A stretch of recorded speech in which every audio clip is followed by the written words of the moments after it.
شراب کیسے حرام ہوئی؟ ایک مرتبہ حضرت نوح علیہ السلام نے انگور کی بیل اگائی۔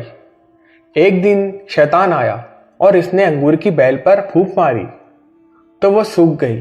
حضرت نوح علیہ السلام یہ کیفیت دیکھ کر پریشان ہو گئے۔ پھر شیطان آپ کی خدمت میں آیا اور کہنے لگا، اے اللہ کے نبی، آپ پریشان کیوں ہیں؟ حضرت نوح علیہ السلام نے اپنی پریشانی کی وجہ بتائی۔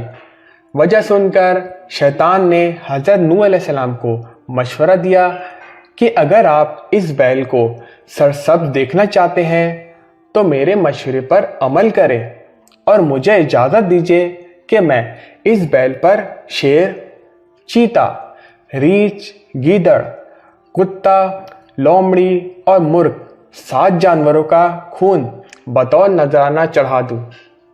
اس عمل سے مجھے یقین ہے یہ بیل دوبارہ ہری بھری ہو جائے گی۔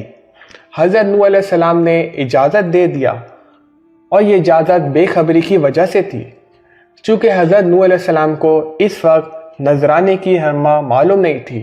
چنانچہ شیطان نے اس 7 جانوروں کا خون انگور کی بیل میں چڑھا دیا تو اچانک وہ سرسبز ہونے لگی، بلکہ خون ڈالنے سے اتنا فائدہ ہوا کہ ہمیشہ بیل میں ایک قسم کے انگور لگتے تھے، لیکن اس مرتبہ 7 قسم کے انگور آئے۔